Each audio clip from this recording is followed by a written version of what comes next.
Had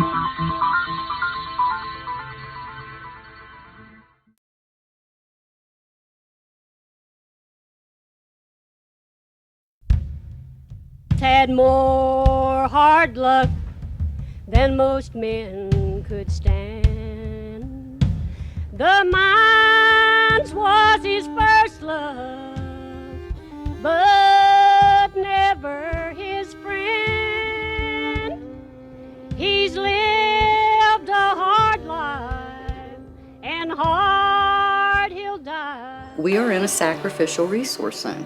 There is no other explanation for what we're dealing with. And they don't care. They don't care that it affects our quality of life, our peace and quiet, our ability to, operate a sustainable farm, our health. West Virginia is a national treasure, and we are squandering our beautiful state and endangering our people. But on a more fundamental individual level, where do their corporate rights to maximize their profits butt up against my individual rights to say, no, I don't want this in my community, and who wins? And that's really the bigger question for our communities is, where is that line? And what we've known in West Virginia for 152 years is there is no line. Individuals have no rights as it pertains to the industry, and I think that this is a horrible assumption. It's a horrible pattern of behavior that we've gotten into as a state. And I think the idea that we should extract everything we can and send it out of the state is just absurd. I think it is a safe form of natural gas extraction. Hydraulic fracturing is actually not anything new. The technological advances have come a very long way, but hydraulic fracturing has been occurring for more than 75 years.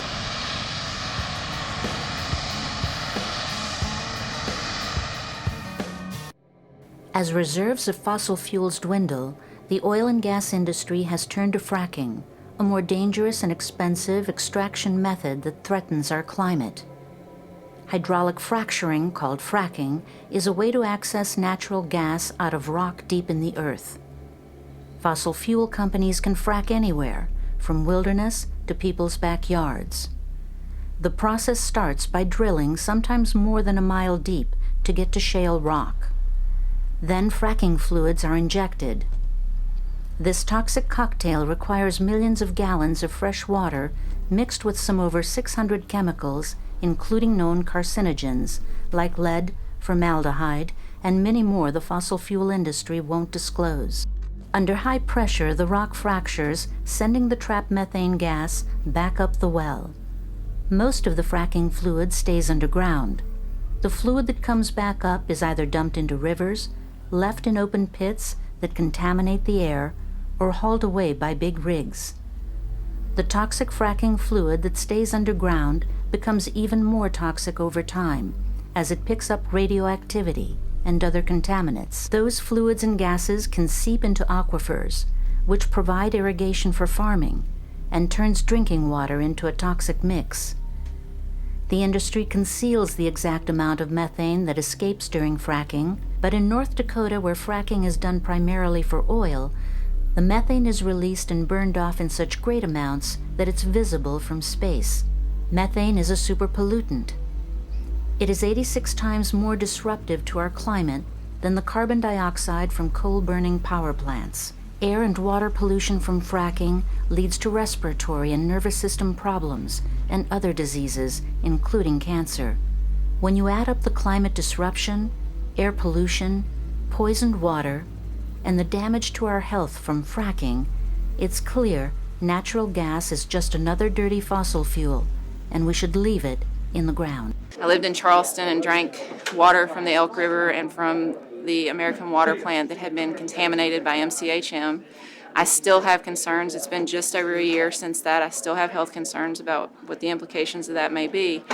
So the fact that we have pristine water resources in this state that may be compromised, not necessarily by leaks or explosions, but by the actual construction of these huge pipelines, that's deeply concerning to me. I'm from Charleston originally, and I've been in the state all of my life except for 2 years I spent in Ann Arbor, Michigan with my mom, who is a musician. and she actually wrote one of our state songs, This Is My West Virginia. And when I was a kid, I didn't really, I loved the song, but I didn't really think much about what it meant. And now that I see these people working and doing and standing up, I feel that pride that she felt when she wrote that. This is my West Virginia, and free her sons will always be. We will stand behind our principles as in 1863. Her pride will live and her strength will grow till her mountains turn to dust. Here in my West Virginia, the land I trust. We live in a small town that is in the middle of coal country and gas country. We're being raped. I worked in Doddridge for a year and a half, which is Frack Central or Frackistan, and people's lives were jeopardized because emergency response could not get through to them. You need to think about this. Now, the Atlantic Coast Pipeline is what we're facing, and it's going to go under our major roadways that people travel to get north and south in the county. It's going to go under our river, which is our water source for the town, if it goes through, and it's less than half a mile from the high school. I went to my fire department about this, and I asked if anybody realized the proximity of this pipeline to the high school, and people were oblivious to it. This thing is insane. Okay, you have to go to the government and talk to these people. You have to talk to your friends and impress upon them how important this is. Up the mountain working on this pipeline and somebody gets hurt, I got no way to rescue them. I can't get to them. I can't land a helicopter in a construction zone. I can't kick up the dirt. There's only certain places I can put down a helicopter, so we've got to rescue those people. We got to bring them down the hill, and we got to transport them to the helicopter. Their chances of survival might not be so good. They want to fill these holes with fly ash. Okay, these are 8x8 trenches. They want to fill them with fly ash from coal, which is going to put carcinogens into the groundwater. It takes very little for that pipeline to explode like a balloon. A hole that is 4 times the thickness of the pipe is all it takes for it to catastrophically fail, which can happen easily accidentally or through corrosion or a terrorist act. A 550-mile pipeline that has the potential of an atomic bomb is a terrorist target, and it's easy to find. It's totally unprotected. If it blows near the high school, the first thing that happens is it could take out the water tower, which is the backup water supply for fire suppression. The initial blast will take all the dirt around that pipeline and cover State Route 20, which is our only north-south route and the access to the high school. And the subsequent fireball, when it ignites, is going to take out every piece of glass for a mile. It's going to start secondary fires in the high school parking lot, basically igniting every vehicle that's sitting there. And that heat wave's going to go right through the school after it's been blocked and nobody can get to the students. So it's a disaster waiting to happen, and it's totally unnecessary. Dominion's plan right now does not meet best industry standards for pipelines. What is going to become of our water if we frack this way? Lewis County and Upshur County are both slated to get 300 new well pads for fracking. And we know that that water is highly poisonous and that those drill cuttings are radioactive. There are dangers here that people don't realize. So educate yourselves, educate your friends, and keep coming out to these things. We're going to make a show of it. We're going to make a difference. Thank you all. Solidarity. 'Cause we got trouble in the mountain valley.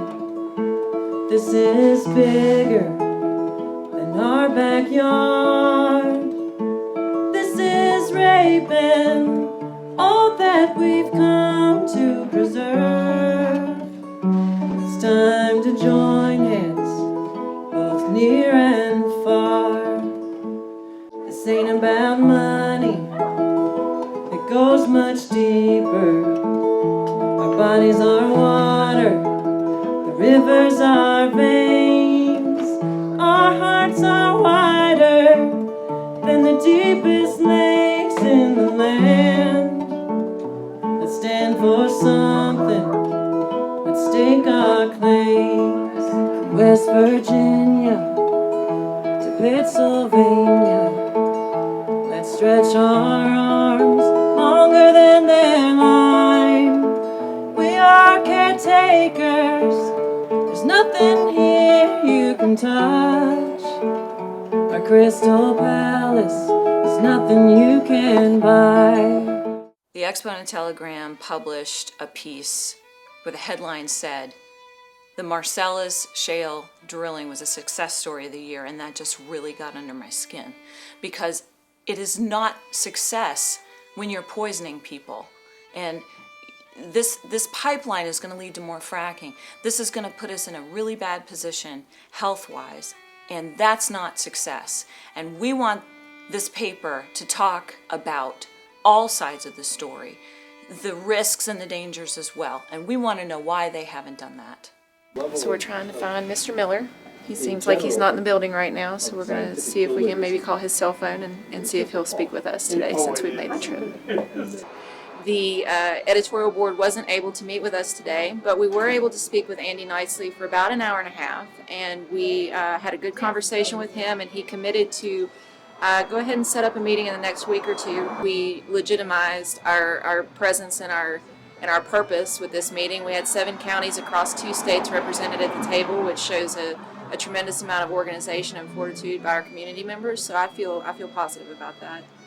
Storming the office may not have been the best idea on hindsight, but it certainly got their attention, and then we were able to schedule a meeting with them and get in with them, and they saw that we were serious and that we think this is really important, and I hope that they think it's important, because it is. It's extremely important for them to do their due diligence and talk about all sides of this issue, not just the industry side. My name's Doug Gelhar. I live in Doddridge County, West Virginia, which used to be a real nice place to live, but lately it's become an industrial zone for the frackers. I have 100 acres here. I moved here in 1978. I came from the city and I wanted to be a farmer. And this is a place where I could afford to do it. Traffic's gotten a lot worse. Air pollution's gotten a lot worse. I test the water in it once a week to make sure it hadn't been poisoned. Things are good so far, but if my water goes bad, I won't be able to stay here. This is my dog Barack. I got him on an election year. An old man coal miner from Harrison County gave me that dog. And this is Hope. Hope. She's a good girl. The host farm program is something one of my neighbors set up to allow people to come visit fracking areas and to have a place to stay while they're here. I decided to start this program that I call the West Virginia Host Farms Program because we're surface owners and concerned landowners that are being impacted by what the industry is doing in these rural communities. And for us, it was a big concern and a nuisance because we retired to disappear in the hollow. I was going to learn how to can, which I did, and garden and sit on the porch, watch the chickens peck the yard. I was retired. I never dreamed that I would be running this program that's bringing environmental researchers and journalists and students to come to ground zero and watch drilling and fracking right at ground zero. The one power surface owners still have is the power to invite who they want on their land. Right where I'm standing on this high area was where the impaired water or so-called frack pond was. I just got a whiff of gas, did you? Oh yeah. Yeah, it's real strong. In West Virginia, we have the split estate situation where one person owns the surface and another one would own the mineral tracts underneath. And this is an interesting site because the story behind it is that this was an old lease that was used from the early 1900s. Mineral ownership trumps surface ownership. They have a right to what they call reasonable access to their minerals. The problem with that is that these leases that were given out were for conventional wells, and they have a much smaller environmental footprint. So in this case, the surface owners here certainly did not want to have a Marcellus well pad drilled on their land. This takes out an enormous amount of a person's surface land. Now, they couldn't stop this from being drilled, and the question that we have as citizens and as surface owners is, what do you call reasonable access? How do you define that? Because when these leases were negotiated, a lot of times they were negotiated when they were drilling with horse-drawn wagon. They get a conventional well, which just goes vertically down a couple thousand feet, leaves a small footprint, but because there's an existing well that's still in operation, that lease is still in effect. And then the industry can come back and drill Marcellus wells, which we know are much larger, take up a lot more land, and of course the legs that go out up to 2 miles could impact people who live down the road. So that's what's allowed to go on in West Virginia. This is an embankment pond that was built by the Army Corps of Engineers in conjunction with the West Virginia Department of Natural Resources back in the 1960s. Embankment ponds are very expensive and very difficult to build, and their primary focus is to help with watershed conservation.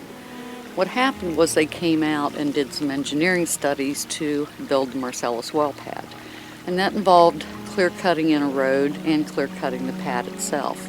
Probably about 25 to 30 acres, give or take.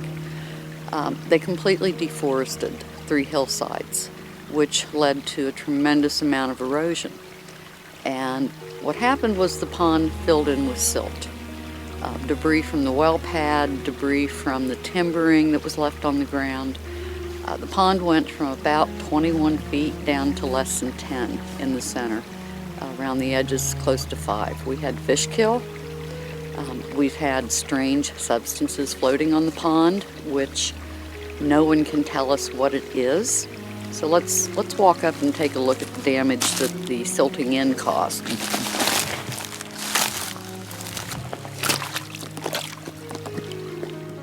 I'm right to anger now. Everything just makes me angry.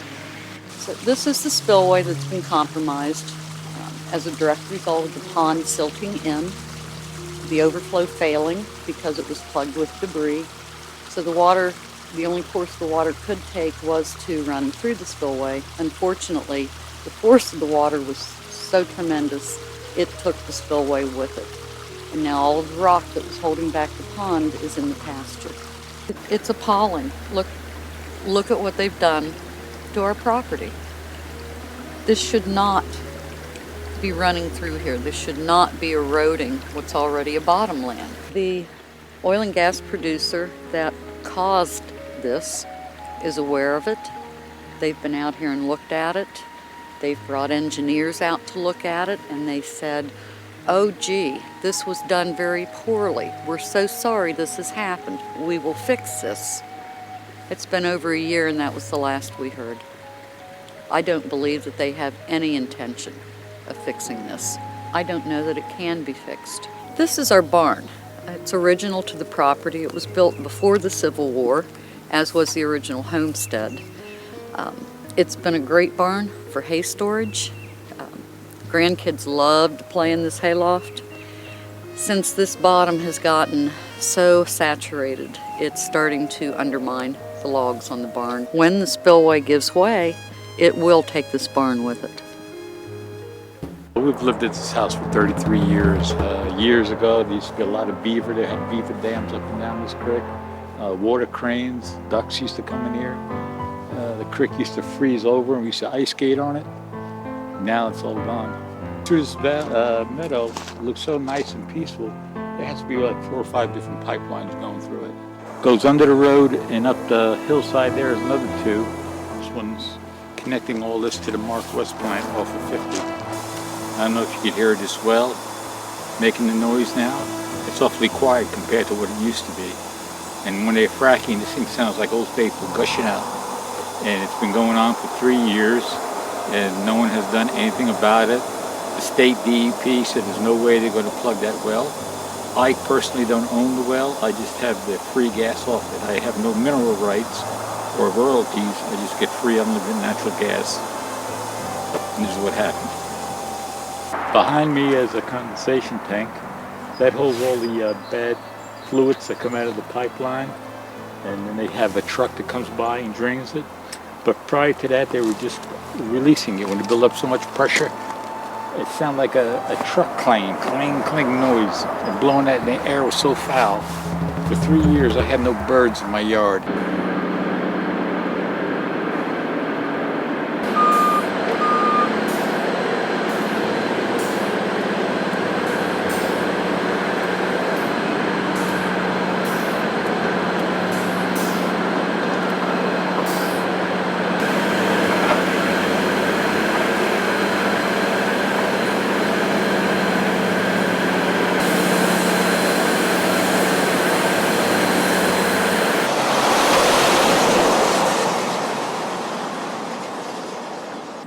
For these small rural communities, a lot of time the only economic development are the ability to maybe open a roadside stand, or of course the restaurants and the hotels and the gas stations. Because there's such a large transient workforce that comes here, and a lot of people in this area have been opening up a little, like you see here, there's a roadside trailer, so to speak, where they're making lunch for the workers, and they'll come by in their trucks and stop and get their lunch. When the industry moves into these communities in these rural areas, they ship everything in, like the gates they need for the lease roads, the straw bales. We thought even at least they'd sell blue jeans off the shelf at the hardware store, but they order them from catalogs, and you know, it's not quite like the company store type of effect from the old coal days, but they bring a lot of their resources with them for their workers that are part of the transient workforce, as well as materials and such.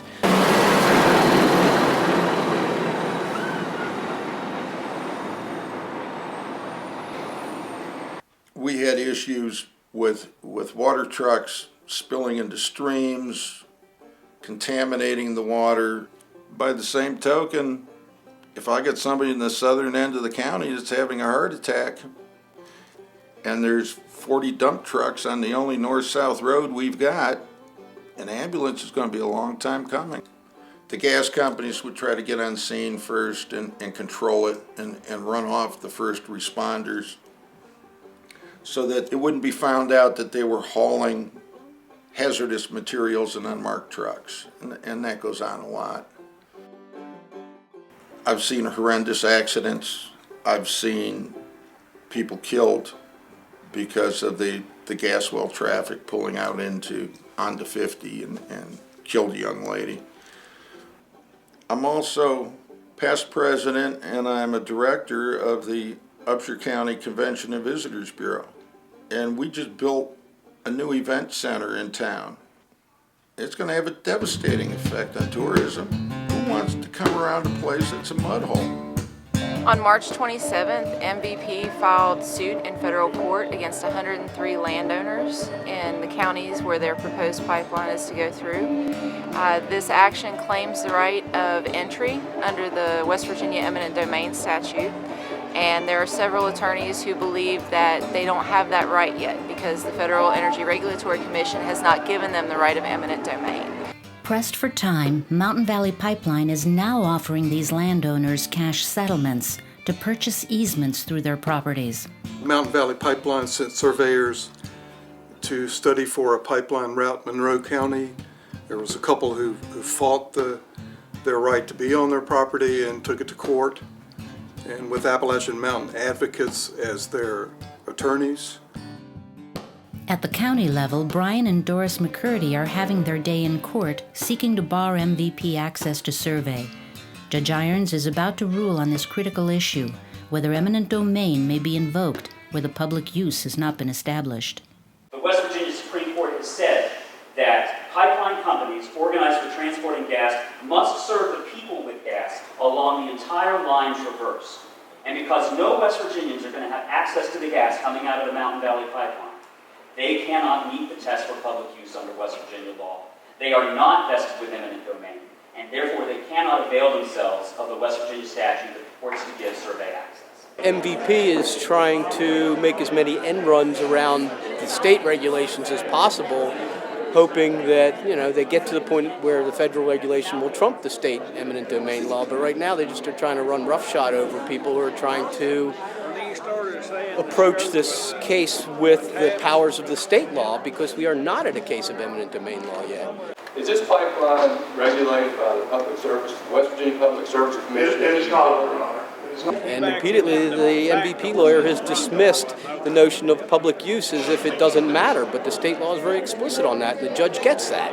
It's not public utility under West Virginia law. It is not. Because it's not supplying any gas in West Virginia. Well, Your Honor, we can take issue with that. We fully expect it will supply gas. I think if you have fewer than 25 customers, you're not considered a public utility. Right at this point, I think MVP is not floating their boat here today.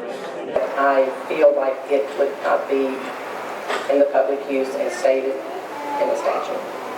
One property owner testified that it's all about privacy. We are private people. I'm a private person. I feel that I have the right to the exclusive, quiet enjoyment of my property. Sent by a certified mail, and it was dated February 24, 2015. So they were threatening to sue you roughly 2 weeks after you got this letter, is that right? That is correct. How did you feel about a pipeline coming across your property? I was shocked, not in favor of it. Anywhere from $100,000 to $30 million. That's why I say it's a very large range. Okay. What taps for LDCs have you committed to in West Virginia? Specifically, at this point, I am aware of none. None yet. Did a survey crew accidentally start a fire during one of your surveys? Yes. A surveyor flicked a unextinguished cigarette into the weeds, and then the surveyors left to go home, and then the fire started after that in a pile of brush. The surveying company made donations to local fire departments, and we apologize to the landowner. The nature of the service is to take West Virginians' gas and transport it to markets that can be sold and used by the public. If you build it, they will come. Well, that's not sufficient to establish a public use under West Virginia law. You have to show a fixed and definite right in the general public to use the gas. So basically, they have not met the requirements of the West Virginia law to establish that they have a public use of this pipeline along the entire line traverse. But if we don't do the surveys, we're not going to know. Make a declaratory judgment that there's no, the Mountain Valley Pipeline is required to show public use before they can have the right to enter on the lands for purposes of conducting surveys under 5413, and that they, at least in this hearing, have been unable to demonstrate such a public use. Though it can be appealed, this ruling sets a precedent and validates West Virginia law, disallowing access where the public use is not established. For MVP, still short 10 environmental impact reports for their mid-October filing deadline with the FERC, this could be a setback. It was a big day for us. Our individual rights are no longer to be tromped on. Rather than appeal this court case, the natural gas industry asked the state legislature to bail them out by instigating Senate Bill 596, a bill that would change West Virginia state law to broadly allow gas company surveyors on private land without permission. The bill was defeated by a bipartisan majority of the state Senate in February of 2016, and Judge Iron's ruling stands. A ruling this week by the West Virginia Supreme Court of Appeals affirmed an opinion of August 2015 by a Monroe County Circuit Court judge who found that Mountain Valley Pipeline had failed to demonstrate that their transmission pipeline served a public use in West Virginia. The state of West Virginia can only delegate eminent domain or exercise eminent domain for the benefit of West Virginians. It cannot do so for the benefit of citizens of other states. The public use has to be for West Virginians. Virginia law allows pipeline companies to survey private property without permission for a pipeline route. It's different from the West Virginia law in that it does not require a showing of public use. However, people opposed to the Virginia law believe it allows taking private property by a private company without compensation. The Virginia Supreme Court is going to consider whether the law is unconstitutional sometime in early 2017.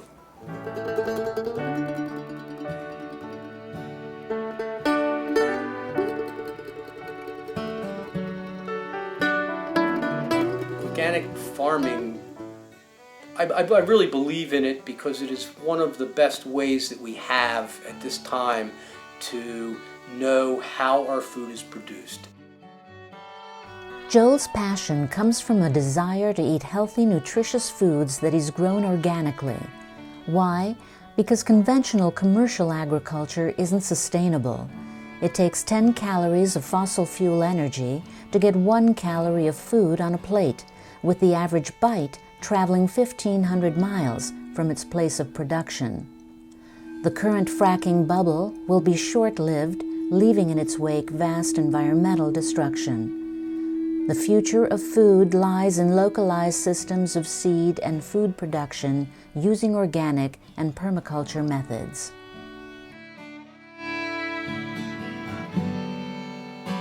Back in April, beginning of April, there was a MVP open house meeting up in Union.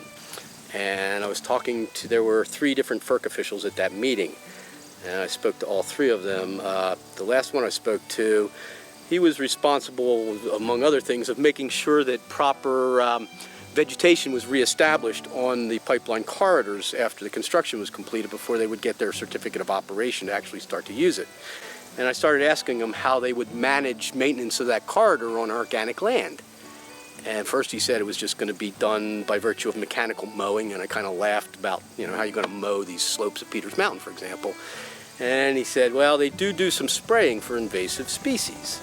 I said, okay, well, you can't do that on organic land, so what's the plan then?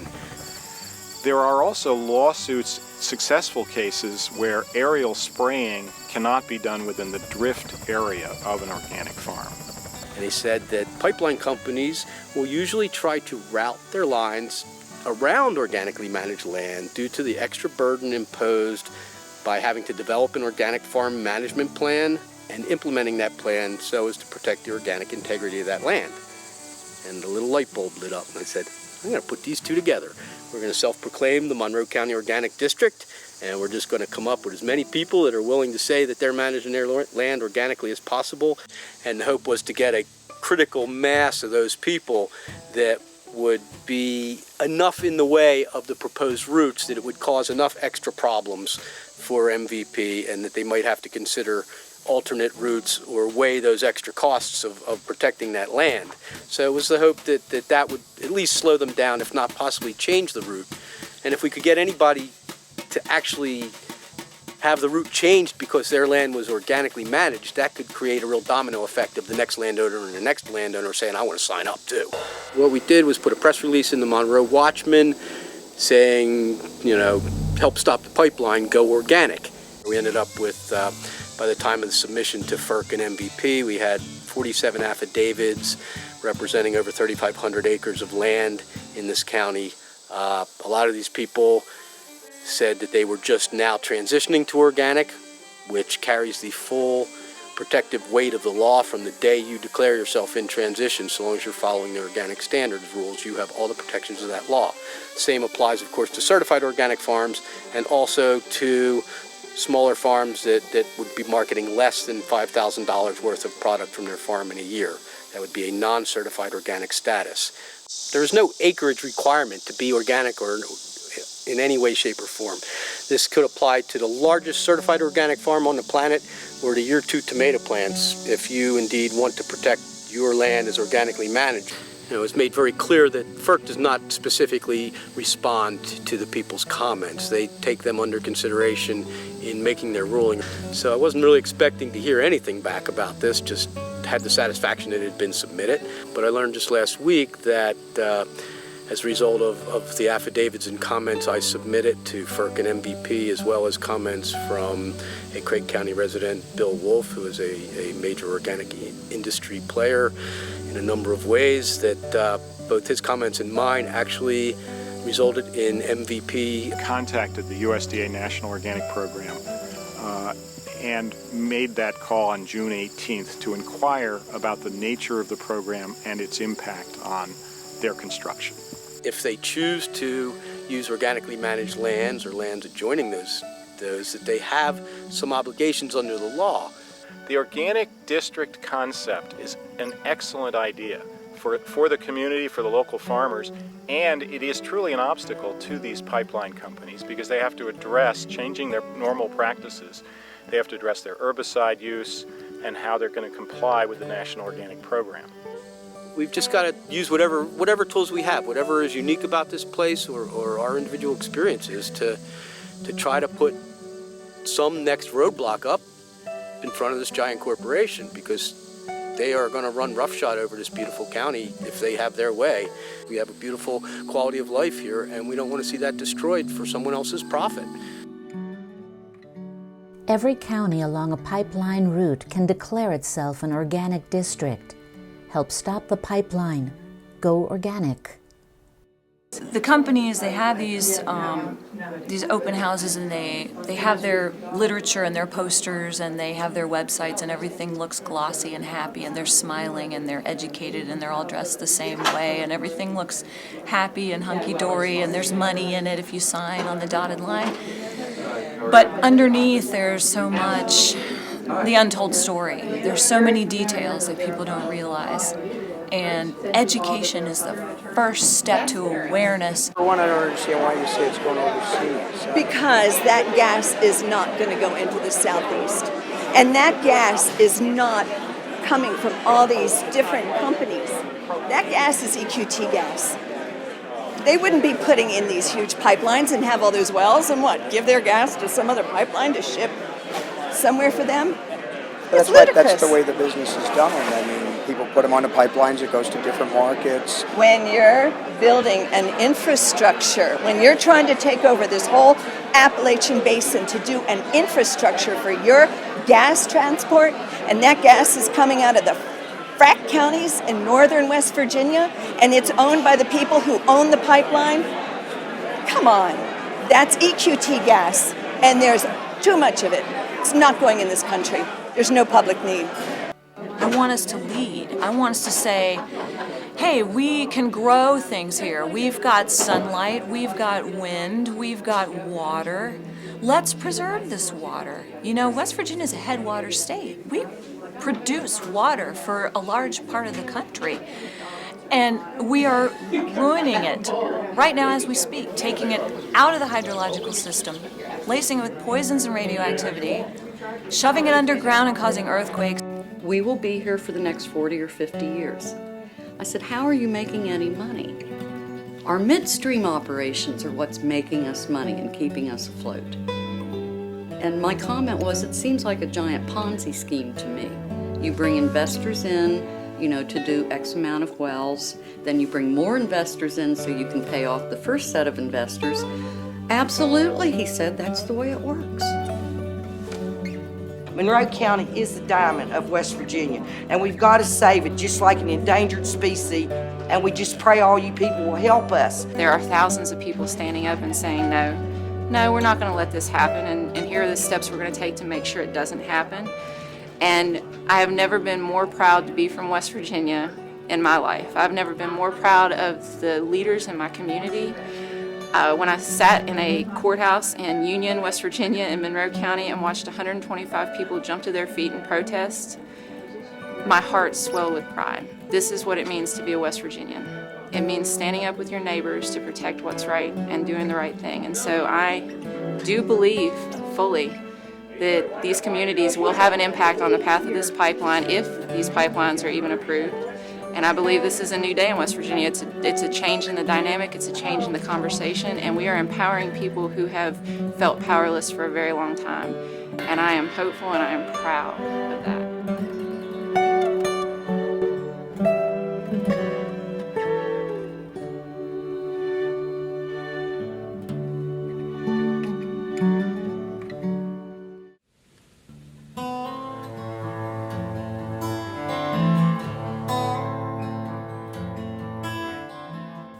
October 2015, the Mountain Valley Pipeline submitted its formal application and proposed route to the Federal Energy Regulatory Commission. The FERC has been called a rogue agency because it's not held accountable by either the legislative or executive branches of government. If this pipeline is approved, it will slice through Monroe County from Creamery to Wayside, near Greenville and along Ellison's Ridge, emerge at Linside and travel down near the Big Spring at the Trout House, and finally climb up and over Peters Mountain. The Mountain Valley Pipeline is to begin in West Virginia's industrialized fracking zones, continue over 300 miles into Virginia, and would be built by a company with no experience constructing a pipeline of this magnitude. Promises of jobs for Monroe County people and local hookups for natural gas are untrue. The company promises to put things back the way they were, but in Pennsylvania, where they face criminal charges, residents have already had their promises broken.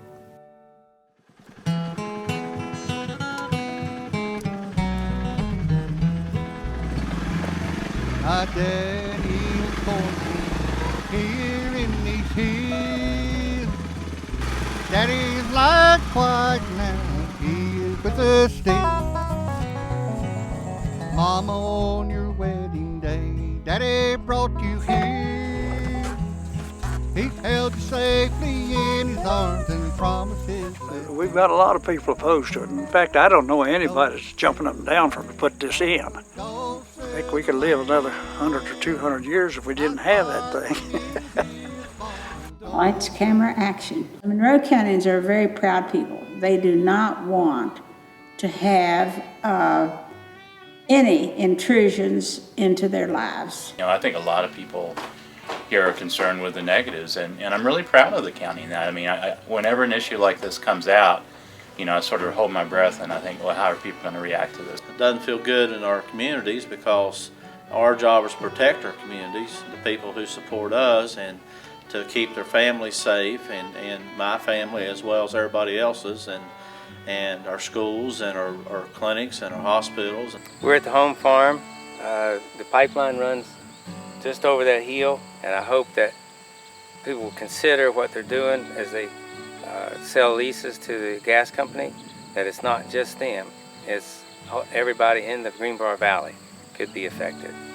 Didn't your mom tell you you don't get something for nothing? Didn't your mom tell you quick cash is probably an illusion? I hope you're going to listen to your mom.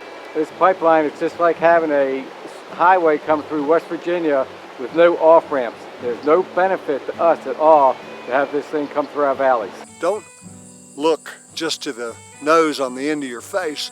Look down the road and be a good steward of this earth, because that's all we got. Why is Governor Tomlin's office promoting this project and possibly misleading the public in this way? Well, one of the driving forces behind this is that the West Virginia state government has leased public lands in northern West Virginia for hydraulic fracturing. West Virginia has approximately 1,200 active hydrofracking wells. Between 2005 and 2013, they've used 17 billion gallons of water from West Virginia. The fracking companies have paid nothing for this water. On one of these tracts of land, they're actually going to be fracking under the Ohio River. I recently had opportunity to attend a public meeting where one of our higher-ranking elected officials spoke, and he made the comment that there are gas wells in West Virginia sitting idle because they lack the pipeline infrastructure to transport that natural gas to market. But right now we have a market in the United States that's got an abundant supply of natural gas with relatively low cost. So it's very unlikely that a gas company is going to add more product to a market like that. This gas is able to be sold overseas for a higher price than it is here. They want to send the gas to France. They are not allowed to frack in France or those countries over there, but they want to frack America and ruin our life And I took my glasses off because my daddy always said, if you want to make a point, make sure they can see your eyes. Our business, as we grow a lot of crops and cattle, is 100% related to water. And so if the water's not here, cattle don't drink and crops don't grow. We don't really own it. We just take care of it for the next generation and hope that it continues to be agriculture. I feel very strongly my concern about water is my primary thing and the damage that could be done. It's more precious than gas or oil. It's our bloodline. It's our life. It's our water. Because the water will be worth more than all the timber, all the coal, all the gas and oil, and 100 years ago, all the salt that we have in West Virginia. There's less potable water today in the world than there was yesterday. Areas where people are running out of water, they're concerned about contamination of water. That has a value of its own, and it's going to get more so as we go along. As Walt Timbrook here in the Market Bulletin said, West Virginia has perhaps the best water resources of any state in our entire nation, and that's the truth. And the reason for that is because of the limestone filters that we have in our state, the rock filters. 7th generation from living on Turkey Creek here, which is a Tier 2 stream, protected. It's all spring fed. It's a trout stream. We have rainbow trout and brook trout and brown trout. So it is a resource in this county that could create some jobs and have some economic benefits. The current new owner hopes to start the operation again by raising trout and opening up his restaurant. This whole operation is dependent on clean, clear, cold water, and this operation will not happen if Mountain Valley Pipeline comes across and does anything to disrupt this water supply or add any contaminants. If you let this pipeline come through, you have the possibility of destroying your water or your neighbor's water, and they're not going to replace it. They can't fix it. We're just small and we don't have a lot of fire hydrants. We have to either truck it in or we have to depend on creeks and lakes and ponds that we can get to, and this could cut us off to some of our resources that we have to use. A large number of landowners in Monroe County obtain their water through private sources such as wells and springs, probably over 50% of people. The family moved here from Bedford in the early 1800s as brick masons to work on the Salt Sulphur Hotel, and they settled here beside Turkey Creek. Salt Sulphur Springs was a very early resort in Monroe County. It was home to many guests, particularly from the south, during the cholera epidemic. When the cholera epidemic hit the beaches, people returned to the healing waters of the springs. Of course, Salt Sulphur Springs was one of the over 200 springs sprang up during this cholera epidemic. And then after the cholera epidemic was over, then people went back to the beaches, and many of the hotels began to fade into history. Salt Sulphur Springs was one of them. Below me we have the pond made by the headwaters of Indian Creek. That's the result of this pond. To my right, just over the hill, is where the alternative route pipeline is going to be. If it goes through there, it could adversely affect the quality of this water if indeed does not interrupt the flow of this water. This creek runs 32 miles through the county to New River and is the watershed for many of the people in our county. To pollute this water would be criminal to the people who have wells and springs between here and New River. I've been involved with water issues in Monroe County since 1989 when we opened up a spring water bottling facility. It's been real profitable and it's created 12 jobs and uses a natural resource of the county, Mountain Valley Pipeline, in their water resource report to the FERC identified one spring within 1 mile of the pipeline. And that's just incorrect, false information. Gap Mills PSD, the Union Water District, and the Red Sulphur PSD all use springs off of Peters Mountain for their water source. And the underground water system does not listen to above ground property lines. You may have a spring on your property, it may be coming 3 or 4 miles away. If the aquifer gets polluted, it's going to stay polluted. And then you're going to have to move or buy water, or they may offer you a water buffalo to sit next to your house, which is this large, ugly container with some crappy water that they give you. This pipeline is for the good of somebody else besides us in the county. We have so much to lose by putting a pipeline through here. We're going back on the back part of the farm.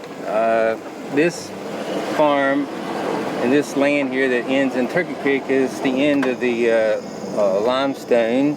Proposed pipeline route is right across these pasture fields here, which are predominantly limestone.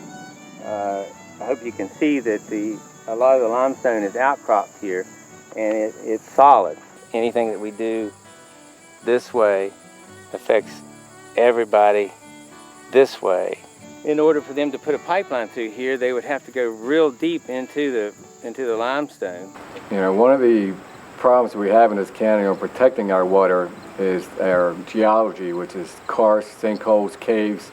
Up above, there's a fractured limestone. If you get somebody with a piece of heavy equipment doing some serious excavation across the mountain, that they're going to spill something, and we don't know where that is going to end up. Would they go deeper here? Or? The straighter a pipeline can be without ups and downs, that means will have less stress on the weld sections that you make. With less stress on the weld, you'll have less maintenance on the pipe, the less chance of cracking, and thus the release of methane into the atmosphere. I think the dangers to the folks are real. In order for them to put this huge a pipeline in the ground 10 foot or more deep, which is what they have to do, they're going to need to blast to get through our limestone and shale. Because of the valley there and the valley there, they would probably go as deep as possible here on this limestone. You can't excavate in this county without doing a lot of hammering or blasting. Say you have one of these big excavators, you know, hammering away up on the side of the mountain, and it blows a hydraulic line. It could throw 15, 20, 30 gallons of hydraulic fluid on the ground, and it may just end up in somebody's water supply, and they're not going to fix that. They're not going to be able to suck it out. It's going to go in, contaminate the aquifer, get caught up in the pores of the aquifer, and you're not going to have water to drink. We are on a major fault line that runs from Georgia into New York, and who knows what the movement might be. We might cause an earthquake by blasting on these limestones. If there is disruption of rocks and things under what we see here, then we have the possibility of a mild earthquake. We have had those, but our main concern is the change under there that will affect the water and our crop production, our livestock production, the style of living here, and we care for it. We don't really own it, we just take care of it for the next generation. Each clump of trees is a sinkhole, a hole in the ground. Anything that happens above here, like where the proposed pipelines to go through, could be point source pollution into one of these holes, the runoff from it. You can see the layers, how the rocks are layered over top of the hole. This hole is direct contact to the underground water system, either a lake or an underground stream.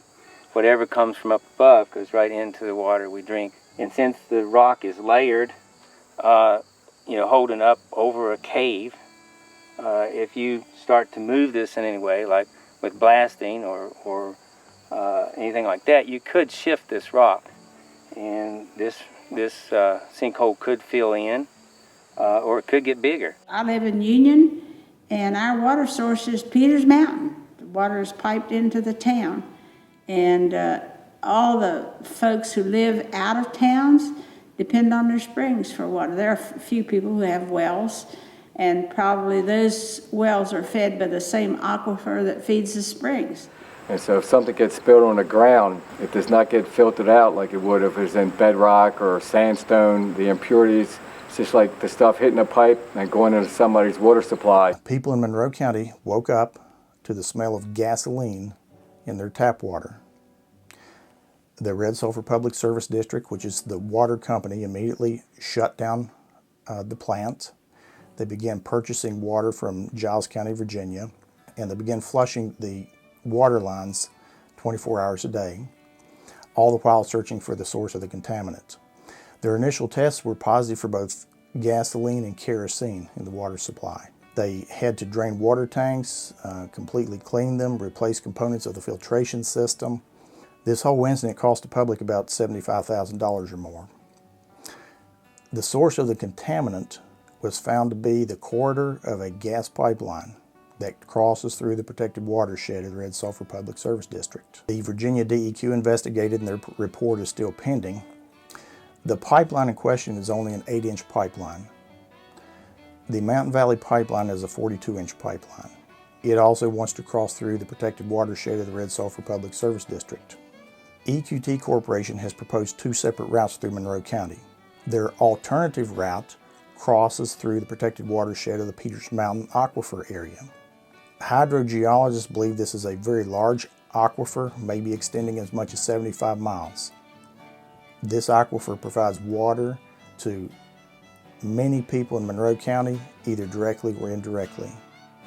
A contamination in an aquifer such as that may be irreparable. So there are 2 routes that EQT Corporation has proposed through Monroe County, neither of which is safe to the public.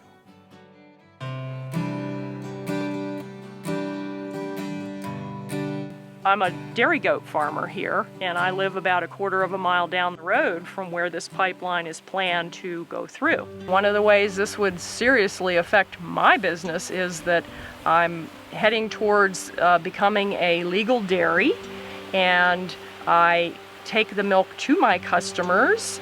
If they ruin my road, I will probably not be able to deliver any milk for a couple of years. And I'm pretty sure they're going to wreck our water, so it's pretty hard to farm without water. Just the beautiful, peaceful serenity, and which the goats like. Everybody hungry? All right, come on, guys. These guys want a little bit. Come on over here, guys. We move a lot of machinery. We farm an area of about 4 miles from the dairy one way, so moving machinery. We also cross cattle pastures across the road a couple times during a day's time, and those are all concerns in terms of how we do business in a day's time. You have kids getting on the buses and getting off the buses along the roads, and with the traffic of a construction site, I've done construction also almost all my life, and evacuation of schools could be a big issue. Getting away for us to get to them and to get the kids out, it could be an issue in both directions. It's like living with a pipe bomb buried in your backyard. And I'm not being a crazy alarmist. I've just done the research. I've looked into it, and these things do blow. And when they blow, you just better hope you're not real close to it, because you will be incinerated. You can't fight a gas fire. Water will spread it. So you got to get it turned off. The vapors burn, so you can't fight that. All you can do is protect the perimeter around it. You have to have people with the knowledge of where all the valves are, and it could be a mile or more away from where you have your actual explosion. It's probably going to be a lot of workers from other areas coming in to build this line, bringing heavy equipment in, bringing heavy sections of the pipe. Monroe's a rural county. It's an agricultural county. We don't have a single 4-lane road in the entire county. So, as they travel through the county, they're either going to be traveling on 2-lane roads or sometimes narrow single-lane paved or dirt roads, and it's certainly going to be an issue. I'm sure there's going to be traffic congestion. I'm sure there's going to be damage to the roads.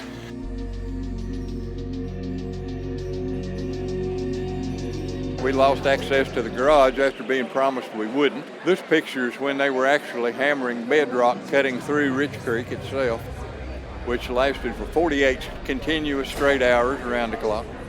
This is sort of appropriate. You can see the porta potty in the background, but what you see in the foreground is the remnants of our septic system after they put a tractor trailer load of pipe in on top of it. This is a picture of our driveway. It doesn't look very useful at this point.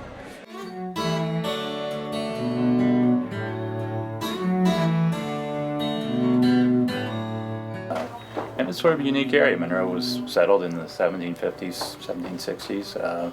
Became a county in 1799. There are homes and farms and buildings still in use that date back to the late 1700s, early 1800s. And, you know, because it's an agricultural county, the push to change, paving everything over with strip malls, it just has never come here.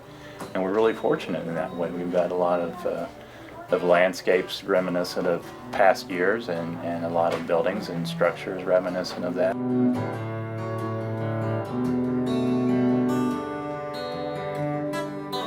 I've been here about 18 years since the death of my father, was a former editor. Prior to that, I operated a mixed animal veterinary practice here in Monroe County, and I was on county commission here for about 12 years. But I'm happy that people sort of care about what's around them. But people here have sort of come to appreciate what we have, and everyone that's moving in is. I mean, we don't have a huge, job base here, and not, tons of people looking for workers. People that are coming here are doing so because they want to live in an area like this. We don't have a lot of industrialization here, so the tax base is really fairly limited, and the state doesn't always give us premier attention because we're a rural county. So I think trying to address, address the influx of people, may be something of an issue. There are a lot of little bundles going here and there to people that have some connection to the county. Actually, the old press is still back there, but that hadn't been used. The mid-60s, it was one of the ones where you had to actually put everything in with lead letters in a frame and print from that, an old letterpress, they called them. In regard to property values, the FTI cited some studies saying they don't have an impact, but according to the key log folks, one of those studies was in an area that already had a pipeline, and so you would probably anticipate that adding another pipeline where there already is one may not change things very much. I think it will have an impact here. People are already concerned about it. People are moving here all the time from other states because of the pristine nature. I'm very disturbed that there's a thought about this pipeline coming through Monroe County. There are people, however, who believe that this will be a big monetary value to them. When you talk to people in Wetzel County and other counties, they have found that not to be true. A representative from West Virginia Governor Earl Ray Tomlin's office recently submitted correspondence to FERC, and I'm paraphrasing, and he stated that the citizens of West Virginia are in favor and welcome this gas pipeline, and it's going to provide jobs for people in West Virginia, and it's going to provide natural gas to many communities along the pipeline's route. The truth is that's untrue. A representative from EQT Corporation recently testified in open court in Monroe County that there are no distributors in West Virginia willing to purchase gas from this pipeline. Our county assessor, Norb Netzel, also several months ago had looked into this and sort of questioned the claims of the property tax value the county was going to get from this infrastructure, and I think he came to the conclusion that wouldn't be that significant and would decline fairly rapidly over a period of years as the infrastructure is depreciated. And I think he sort of suspects that property values may be impacted. I know that I do. This pipeline company has its own workforce of 4,000 people that they've already hired. They're going to have them follow this pipeline from county to county until it's done. Nobody from Monroe County is going to get hired. There might be one permanent job, maybe two. It's true in any type of major construction process, particularly in pipelines. There is a need for specialized, highly technical skill set that could come from out of state. We have a few bed and breakfasts, but no motels in the county. We do have a few restaurants, but I think a lot of folks have really doubted it would have any significant impact economically on the local area. And once it's built, it would probably be a very minimal number of employees that would be needed to maintain, and check the line. And I think a lot of people here in Monroe are deciding that, what limited benefit might be available for selling, at least to the pipeline company, is not worth the negatives that go along with it. The path of the pipeline corridor through my property cuts through the property probably the worst possible way. It's cutting across it diagonally bisects the property. We have a number of springs in our property. It will destroy an orchard. We're really concerned about the water supply of my neighbor because the runoff from our property goes into the watershed from where his spring and water supply comes from, and that's his home. That's where he lives. Okay, here we're standing at the Gore property, which lies right between my two apiaries, within 100 feet of each side, where we have over 135 Italian honeybees that we breed, and they are survivors. They've survived over the last 8 years, where the rest of the country, literally we lose 50% of all of our bees. Remember, no bees, no food. But we're standing in natural habitat of clover, abundance of poplar trees, locusts, all on the pipeline that they want to destroy, and basically eliminating some of the most pristine bee habitat in the country. It's not just a hypothesis, it's a fact. These bees survive here because it's natural. The bees are dying everywhere else in the country because of the pesticides.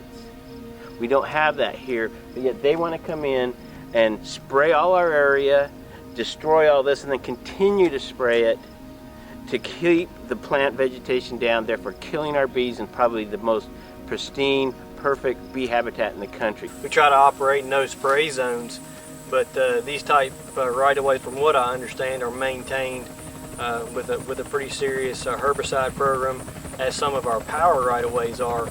So that's a concern to me as well.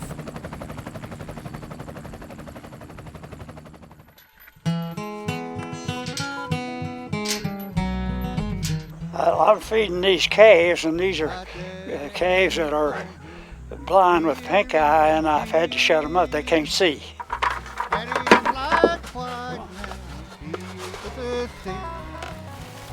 Well, I've been here about all my life, and I'm 90 and a half. So I've been here. This is a bicentennial farm, 1774.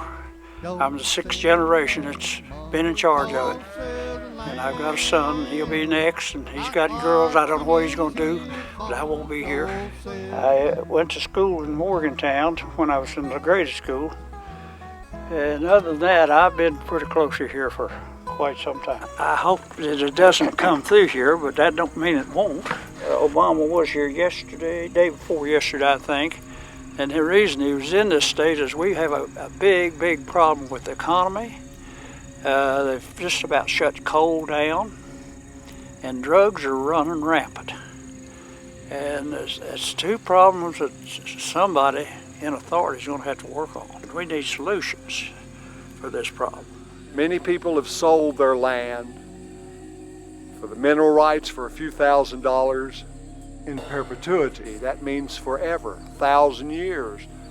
They can be bought and sold with no regard to the family that owns the surface rights. Do you realize that they can put this pipeline through, bury it up, put the grass back on, and you think you're done and you got your money, and then 10, 20 years later, 5 years later, I don't know, they can come back in, put another pipeline right alongside of it, because that's a 75-foot wide easement. There's plenty of room there. You can graze over it, but other than that, you can't till over it to farm your property. I do know of an incident of a landowner with the other pipeline involved that he has heavy equipment such as bulldozers on one side of the pipeline, and the gas company was actually supposed to build him a ramp so that he could take that kind of heavy equipment over. Well, they failed to do that. So now he's involved in litigation with that gas company. In the meantime, all of his equipment is landlocked. You are really losing the use of that land, and you're still paying the taxes on it. That MVP had to plead guilty to criminal charges in Pennsylvania. and are still facing $2.5 million in fines. Why would a federal agency even accept an application from an environmental criminal? The fossil fuel industry bought Congress. The National Gas Act basically empowers the federal government and the FERC to just build these things. There needs to be public hearings to review our energy policy. It doesn't make sense. It certainly isn't a sustainable approach. I think the message that we need to send, one, to our elected officials, particularly the elected official who joked about this potential, and also to FERC, is that the people in Monroe County are not a joke. The people in Summers and Greenbrier counties and all the counties north of us, as well as Craig and Giles and Montgomery and Roanoke counties, they're not a joke, and neither are their concerns about their right to fresh and safe water.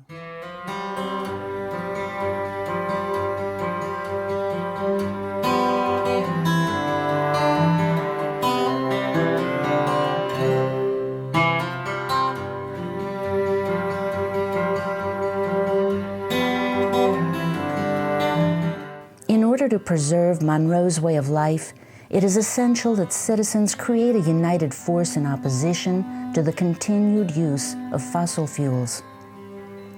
Our planet's salvation lies in economic diversification and organic care of the land, away from extraction to wind, water, and solar, creating a sustainable future for generations to come.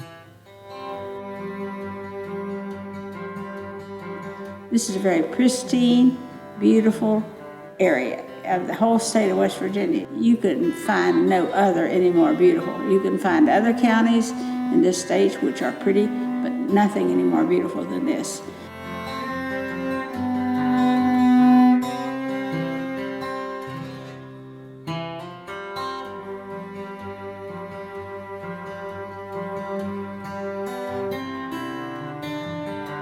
Yesterday I traveled over to Peters Mountain. I could visualize a big cut in the landscape with this pipeline coming across.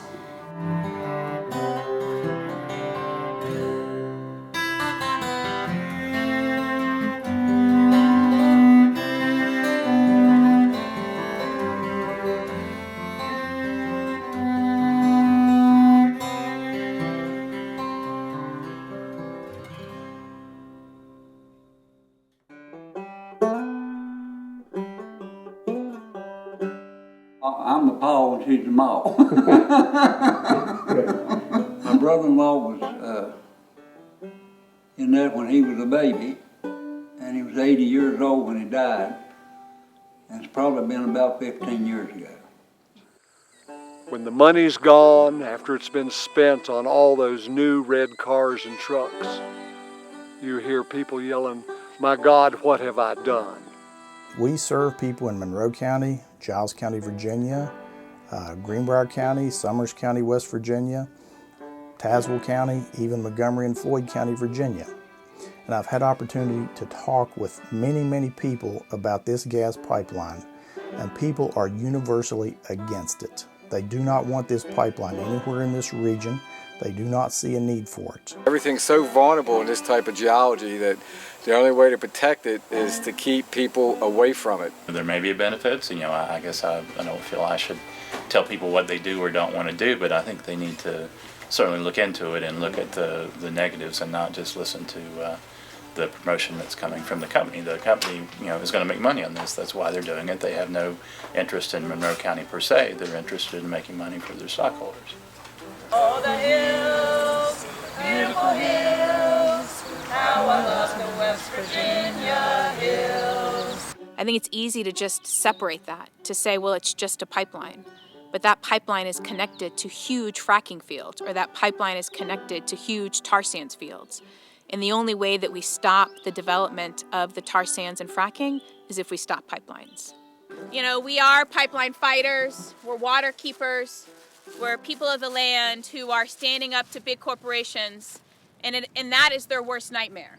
The only thing that is going to stop these pipelines is the people standing shoulder to shoulder, despite differences of politics and everything else that they may try to use to divide us. They call them the seeds of resistance.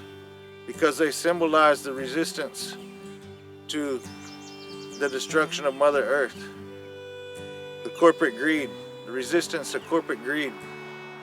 We want to save our land for our future generations, bottom line. We want our children and our grandchildren to be able to live in balance and harmony with Mother Earth.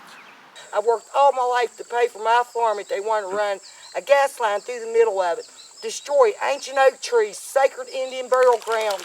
Not one entity has stopped the pipeline or any pipeline without going to court or unless it was presidential decree.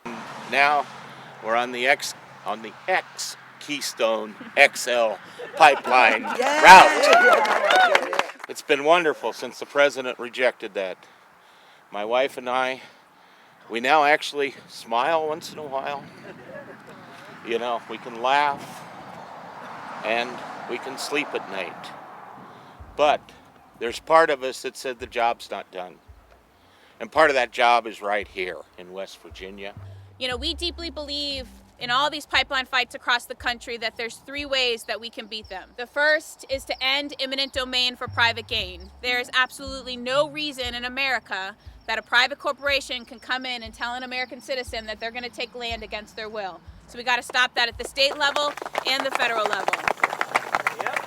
The second is a climate test. You know, President Obama, for the first time in our country's history, and so far it's been the only time, used a climate test on a piece of fossil fuel infrastructure, and that was on the Keystone XL pipeline.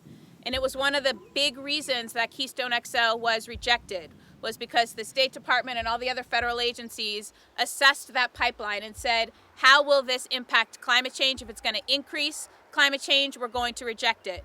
And so we've told the president that if a climate test is good for Nebraska, a climate test is good for Virginia, a climate test is good for West Virginia, a climate test is good for Pennsylvania. And there is a website up called climatetest.org that lays out this policy position to really start making folks understand that this is one other way that we can stop these pipelines. And the third way is local permits. You know, in New York, the Constitution pipeline was rejected because of an obscure local permit around water. And we can use these local permits as a way to stop these pipelines. And all of these things, you know, stopping eminent domain, climate test, and local permits has to be done with an unlikely alliance. If it's just the environmentalists, if it's just the landowners, if it's just the young people, if it's just the faith leaders, they will divide and conquer. That's the best thing for oil, big oil and big gas. But if we all come together, the cowboys and Indians, the farmers, the ranchers, the landowners, the mountain people, if we continue to stand shoulder to shoulder, that's when we win. If we allow them to build these pipes, it'll be the place where the gas production growth is going to come from in the United States. No other place has the potential to double production in the next 5 or 10 years. That's what they want to do. They've already increased it 1,000% since 2006.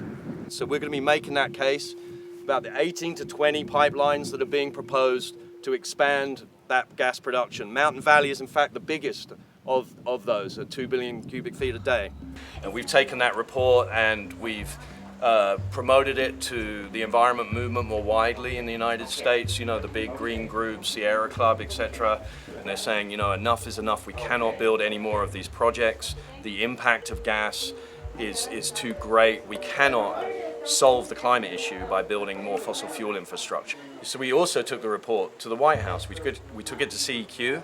Now the administration has led in implementing the Paris Agreement, bringing other parties to the table. And the Paris Agreement was ratified just last week by India and the European Union. US and China have already ratified, and that means the agreement comes into force on November 4th. It's now the US federal government's policy to work towards keeping climate change well below 2 degrees and pursuing 1.5 degrees. That's in the Paris Agreement. Let's file in local court, let's file in state court, and file in federal court. What have you got to lose? And if that judge turns it down, go to another one. Find a sympathetic judge and ask for a stay and try to stop it dead in its tracks. This is what's happened in Delaware. The trout people delayed, the deer hunters delayed, and they just kept pounding and pounding and pounding. Dakota Access Pipeline is trying to cross the Missouri River. They want to drill underneath the Missouri River and put a pipeline under the Missouri that's going to deliver crude oil from the Bakken oil field to a refinery in Chicago, Illinois. These people are just threatening all of us with these dogs. And that woman over there, she was charging them, and it bit somebody right in the face, and then it charged at me and tried to bite me, and they're still threatening these dogs against us, and we're not doing anything.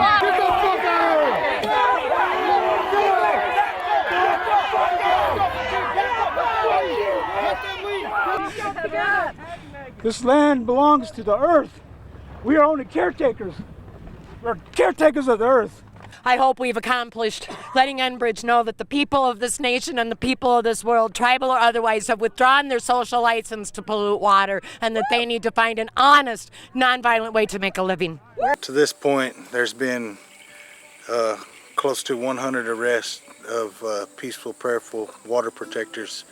The state of North Dakota has called a state of emergency and asked for additional resources from the United States government. They brought in National Guard to form a checkpoint and roadblock. The county sheriff department has called the National Sheriff's Association and asked for additional resources and more manpower.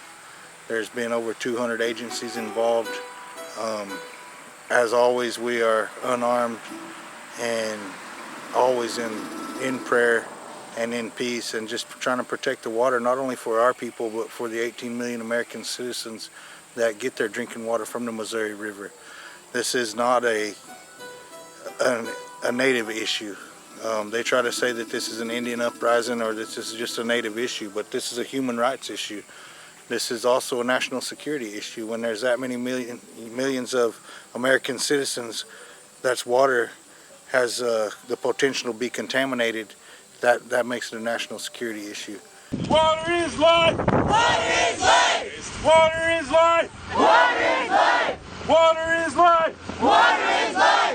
Water is life! Water is life! Water is life! Water is life! The Obama administration has asked DAPL, the Dakota Access Pipeline, to voluntarily stop within 20 miles of the river, stop construction. A federal judge did grant a temporary restraining order, which has now been revoked, and the injunction has been lifted, so they are continuing to construct up to the river. We hope that we can have the fortitude to stay in this fight through a North Dakota winter. We're trying to winterize, and it's one of my biggest fears that we may lose somebody to exposure, but the people aren't willing to stand down. The people are going to stand strong on Standing Rock and continue this fight to stop corporate greed and stop the contamination of the Missouri River. The biggest thing that I've learned is that it doesn't take a huge action to make a difference. It takes community coming together, neighbors standing arm in arm. Amen, horse. Amen. Thanks for being here. Thanks for being here. We needed to hear what you just said. They rely on us thinking we can't. Everybody done, and we Just prove the naysayers wrong. Yeah. My people have a connection to the land. We've been the stewards to the land for time immemorial. But the people that are here now have buried their fathers, have buried their mothers in this land. They've buried their loved ones. Some have buried their children in this land. They have a connection to the land the same as we have a connection to the land. When I look around here in the mountains, what a beautiful place it is. And the water, it's so pure and clean. I don't have that where I live anymore. The place where I live is polluted. What you have here, it is paradise on earth, and it's worth protecting and it's worth fighting for. So I'm here to stand with this community and this county to tell them that they're not alone. It really helped my heart to feel like there is hope that we can fight this pipeline and fight someone who's so much bigger than us and seems so much more powerful, especially when they prayed over this corn and called down the power of the Great Spirit. It gave me strength.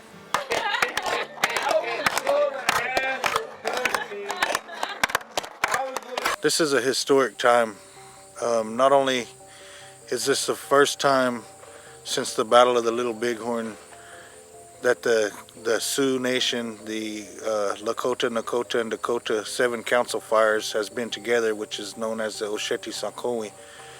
It's the first time that they've been together since the Battle of the Little Bighorn, but this is the first time in history that 300 indigenous nations have come together to stand in solidarity for one cause. And so it's not only a awakening of indigenous people and awareness and a time of renewal of our rights as indigenous people to live on the land and protect the land and water and our natural resources, but it's a global awakening, and it's a time of awareness for people around the globe that are saying no to fossil fuels, and that it's time to move into the future of renewable energies and stop polluting the land, stop polluting the water, and stop polluting the air. And that's what we're standing for at Standing Rock. I just got a text, a landowner just got arrested on her own land today when they were doing an action because they said that she was trespassing on her own land. What's happening is the pipeline companies are really saying that now people on the ground, citizens, Native Americans, elders, are armed militia is how they're describing them to the federal government in order to use stricter fines when they arrest them for doing nonviolent civil disobedience. One of the most troubling things happening right now is that our journalists are getting arrested. And so Amy Goodwin with Democracy America and Josh Fox's film producer both recently got arrested when they were filming a citizen protest. All they were doing was their job. As the Free Press, they were documenting an action. They were reporting the news. And what is happening is that they're not just getting kind of arrested and then let go and pay a $50 fine. They're getting trumped up charges of felony trespassing, and they're now being threatened with up to 45 years in jail, all for doing reporting and journalism. And for me, what this tells me is that the oil and gas industry know that they're on their last string. And one of the last things they have left is to jail our members of the media and to use fear and intimidation to citizens to make us stop acting. And the reality is, we're pipeline fighters. We're not stopping because we know we're on the right side of history. You know, by grabbing everything that's loose, screwing up all the land and mistreating it, that's not our aim or our job or duty here to being on Earth. It's a mission that we feel we have a responsibility to the people who come after us. That's the way I feel as the farmer's wife. I hope you'll think twice before leasing to put a pipeline and destroy our almost heaven. You better think twice before you ever even go there with signing a paper to let these people come through on your property. I certainly don't want any pipeline coming across my property. The reason I love Monroe County is because of the people. So I'm begging my neighbors that have an offer from the pipeline company, I am begging you not to do this. You gotta help us. You gotta keep this pipeline out of Monroe County. We don't need the pipeline. We don't need the fracking that will follow. Monroe County may not ever be the same again. I was born and raised here in these mountains, and I don't want to see them changed. I don't want to see a hole knocked in Peters Mountain or our springs messed with. I want to see our kids be able to enjoy the mountains like we did growing up, and I just want Monroe County to stay the same. All the people in the city that's drinking the best water in the world, they get it off Peters Mountain from Sweet Springs. It won 7 years in a row, the best water tasting contest in the world. We stand to lose this. If it's gone, we might as well just all leave and go away because we're not going to have anything to stay here for. Monroe County has drawn a line in the sand, and that line is Peters Mountain that provides us with beautiful, clean, clear water that's won 7 world taste testings. Once you mess up the water, no amount of dirty money will bring it back, and you can't drink gas. If the gas line comes through and they get their way, we might lose Turkey Creek. We might not even be able to have a clear and clean stream like this any longer. Well, we don't need a big gas line, and I County at any time. Mountain beauty and clean air are things we love around here. Our water supply is what we need, not a promise from corporate greed. We won't give up without a fight, protect important things for life.